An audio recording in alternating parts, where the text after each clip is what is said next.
Hello दोस्तों, आप सभी का सुपर एकेडमी में फिर से स्वागत है। मैं अजय कुमार यादव आपके साथ सुपर एकेडमी की तरफ से आया हूँ।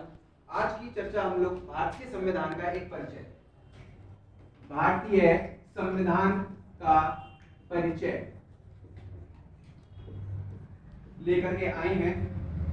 ये मेरी पहली क्लास है और आज हम केवल भारतीय संविधान का एवं अन्य संविधानों की चर्चा करेंगे। चर्चा हमारी 5 खंडों में विभाजित रहेगी कि देखिए संविधान क्या है।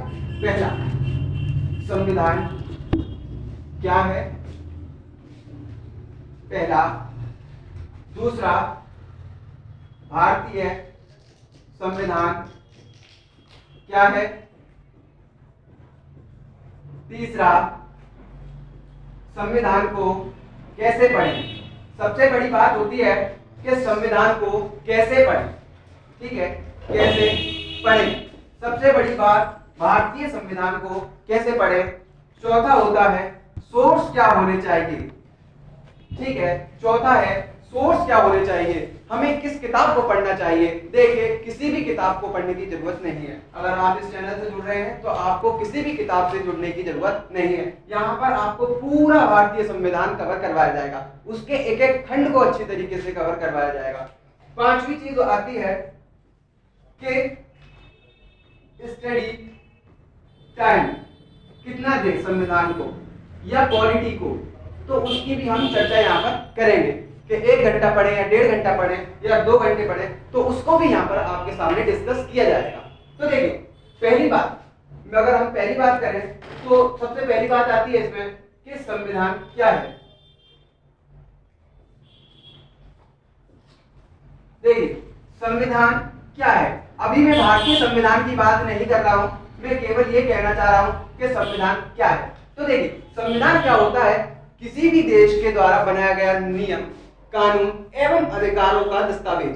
क्या पहला बोला मैंने इसमें नियम, दूसरा बोला मैंने कानून, तीसरा बोला मैंने अधिकार, तीसरा बोला मैंने अधिकार।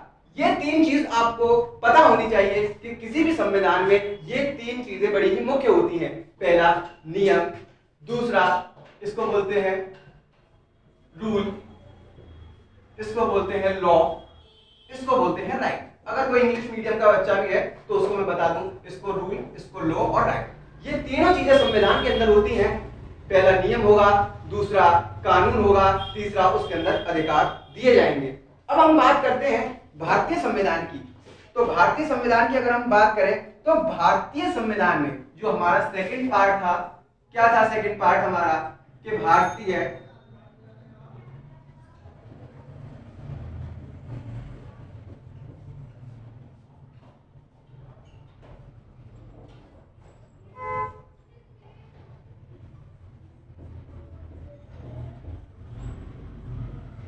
भारतीय संविधान।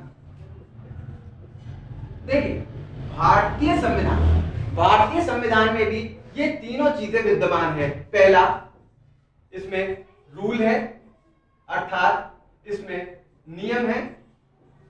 दूसरा इसमें कानून है। तीसरा इसमें अधिकार भी दिए गए हैं।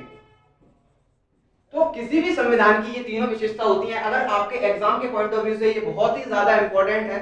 ऐसे सवाल ही आजकल बनाए जा रहे हैं कि भाई ये बताइए कि किसी भी संविधान की 3 विशेषताएं क्या होती हैं, या किसी भी संविधान में किन मूल तत्वों को पाया जाता है। तो पहला रूल पाया जाता है, दूसरा कानून पाया जाता है और तीसरा उसमें अधिकार पाया जाता है। तो ये तीनों जो फंडामेंटल्स हैं ये किसी भी संविधान में आपको देखने को मिल जाएंगे। इसी तरीके से भारतीय संविधान में भी ये तीनों चीजें देखने को मिलती हैं। चौथी चीज हमने कहा था कि भाई सोर्स की बात करी थी। सोर्स, तो देखिए सोर्स आपने कुछ नहीं लेना है। सोर्स लेने का मतलब ये है कि आप एलएलबी की पढ़ाई करें। हमारा काम केवल इतना होता है कि हम संविधान के एक मोटे मोटे स्ट्रक्चर को पढ़ें, ठीक है। जिस प्रकार से कोई उपन्यास होता है तो उपन्यास के 1000 पन्ने ना पढ़ करके हम केवल और केवल उसके आगे के 2 पन्ने, जिसको बोलते हैं सार, जिसको क्या बोलते हैं सार, हम केवल उसके सार को पढ़ते हैं, ना कि पूरे संविधान को। अगर आपको पूरा संविधान पढ़ना है तो उसके लिए आपको एलएलबी करनी पड़ेगी। तो इसलिए एलएलबी ना करते हुए हम केवल और केवल अपने काम को देखते हैं, ठीक है, हम अपने काम को देखते हैं और एग्जाम के पॉइंट ऑफ व्यू से पढ़ते हैं। जैसे हम केवल और केवल भारतीय संविधान की जो मोटी मोटी विशेषताएं, मोटी मोटी का अर्थ ये हो गया जो भारतीय संविधान की मूल विशेषताएं हैं, केवल और केवल उनका विश्लेषण करते हैं, ना कि पूरे संविधान का। हर एग्जाम में उन्हीं चीजों को पूछा जाता है और उसी को हम पढ़ाएंगे।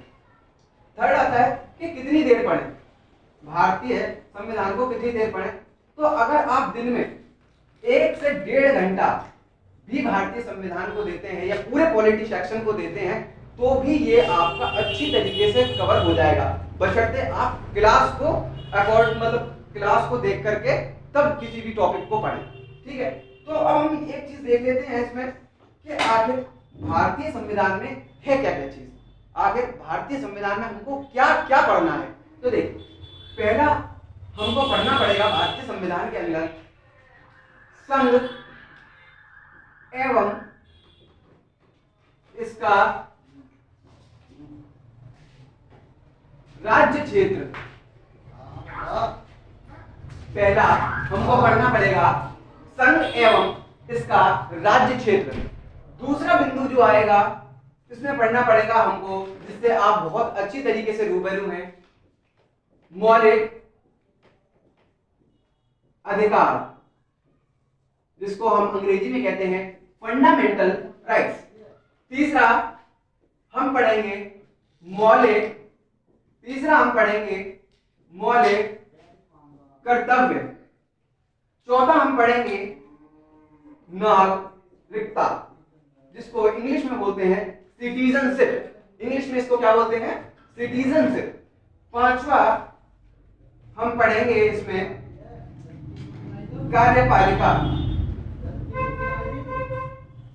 कार्यपालिका, जो कि संसद का ही पार्ट होता है, तो हम इसको संसद वाले टॉपिक में देख लेंगे, ठीक है।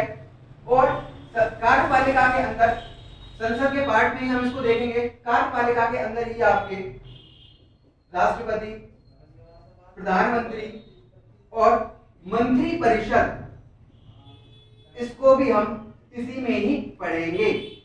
संसद के अंदर ही हम कार्यपालिका को भी पढ़ेंगे और राष्ट्रपति, प्रधानमंत्री और इसके मंत्री परिषद को भी पढ़ेंगे। इसके बाद छठा टॉपिक छठा टॉपिक इधर लिख देता हूं मैं। छठा टॉपिक हम इसके बाद पढ़ेंगे राज्य की विधायिका, ठीक है। सातवां टॉपिक अगर मैं लिखना चाहूं तो इसको रेज कर देता हूं। अगर आप लोगों ने लिख लिया हो तो मैं सातवां टॉपिक लिखना चाहूंगा, आप लोग लिख लीजिए अगर टाइम हो तो। फिर हम सातवां टॉपिक लिखते हैं।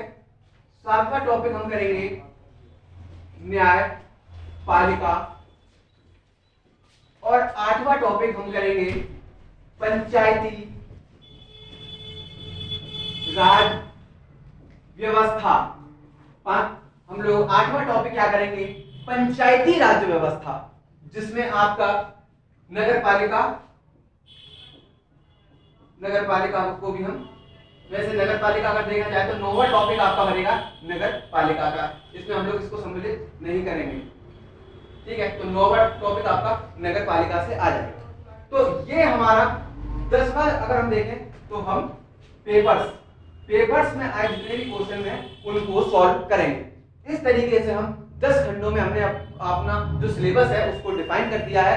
उसी तरीके से हम एक एक टॉपिक्स पे चलेंगे। देखिए, आज मैं आपको कुछ बेसिक बातें बता दूं जो संविधान के नजरिए से बहुत ही ज्यादा इंपॉर्टेंट है। मैं आपको बताऊं, भारतीय संविधान, आप सभी को पता होगा, बच्चे पढ़ते भी रहते हैं कि भाई भारतीय संविधान में कितने अनुच्छेद हैं, कितनी अनुसूचियां हैं और कितने इसमें भाग हैं। तो देखिए, मैं आपको बता दूं, मूल संविधान, बात आती है किताबों में मूल संविधान की। सबसे पहले देखिए, संविधान को पढ़ने का सबसे अच्छा तरीका यह है कि अगर आपके बेसिक्स क्लियर हैं तो आप किसी भी बड़ी किताब को पढ़ सकते हैं। जो बेसिक्स होते हैं किसी किताब के, अगर आपको वो चीजें पता है तो आप किसी भी किताब को पढ़ सकते हैं, चाहे वो कोई भी कितनी भी बड़ी किताब हो, आपको बेसिक चीज आनी चाहिए। तो देखिए, भारतीय संविधान में कितने अनुच्छेद हैं? तो मैं आपको बता दूं, हम लोग बात करते रहते हैं मूल संविधान, मूल संविधान, ठीक है,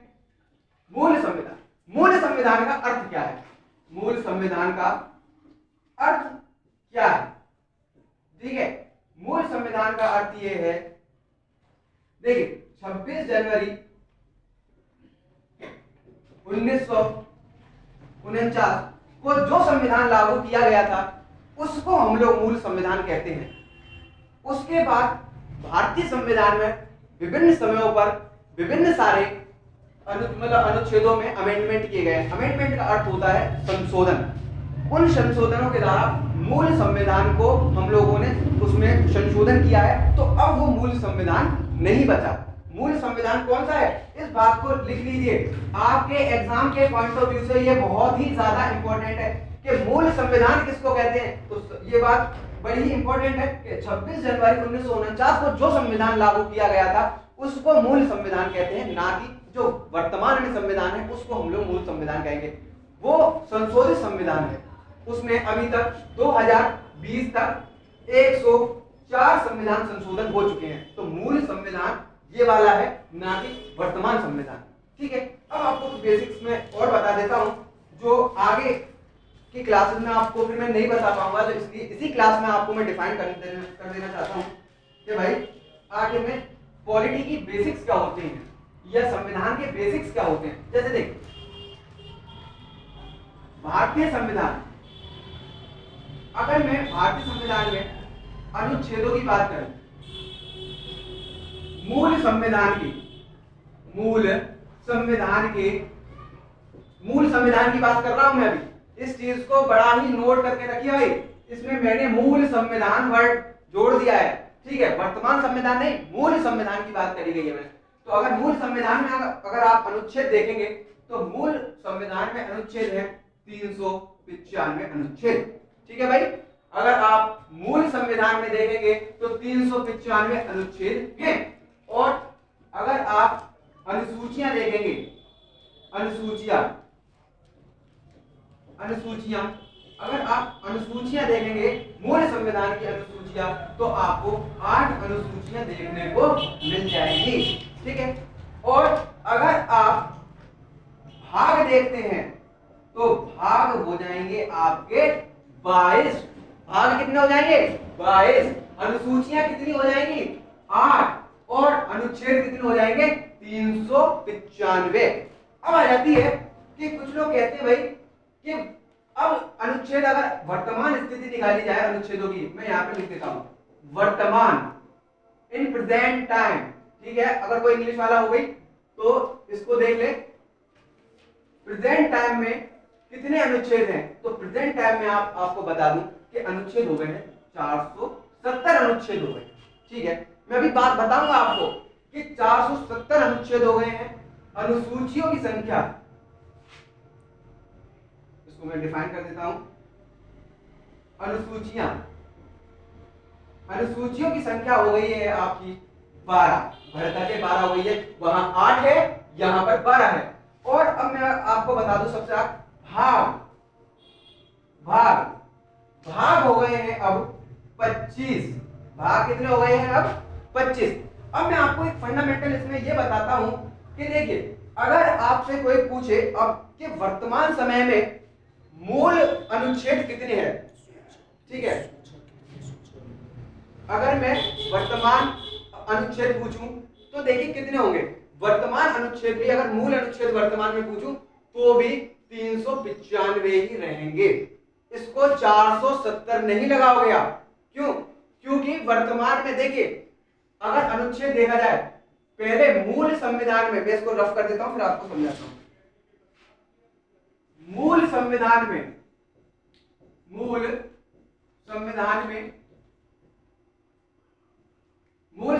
में अनुच्छेद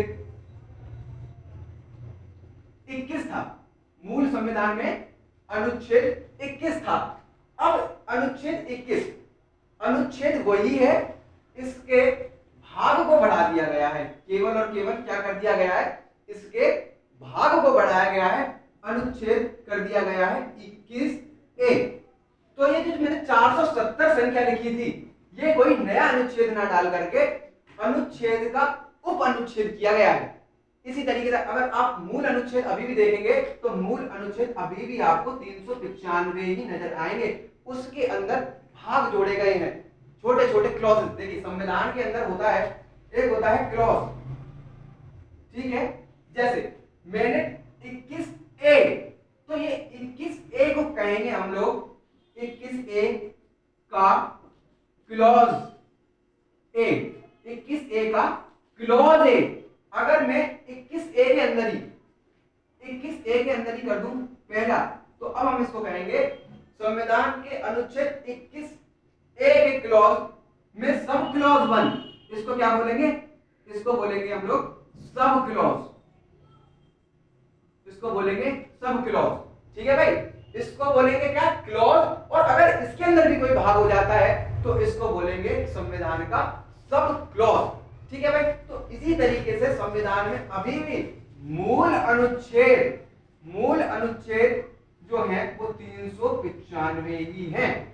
केवल और केवल उसके अंदर छोटे छोटे उप अनुच्छेद जोड़े गए हैं, ना कि कोई नया अनुच्छेद जुड़ा है, ठीक है। तो मुझे लगता है कि आपको ये बात अच्छी तरीके से समझ में आ गई होगी। मैं फिर से एक बार डिफाइन कर देता हूं कि मूल अनुच्छेद अभी भी 395 ही है।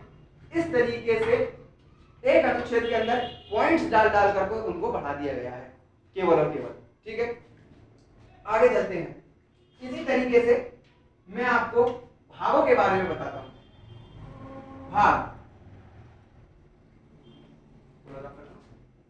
भाग, ठीक है। भाग जो मूल संविधान में आपको मैंने थोड़ी देर पहले बताया था कि मूल संविधान में भाग 22 थे। अब बढ़कर के कितने हो गए हैं? इसमें 3 और हो गए हैं, तो ये हो गए हैं 25, ठीक है। 25 संख्या हो गई है बढ़कर के। तो इसमें कोई नया भाग नहीं जुड़ा, देखिए जो नए भाग जुड़े हैं वो मूल संविधान के भागों के ही उपभाग हैं। जैसे मैं आपको बताऊं, जैसे पहले भाग 9 था,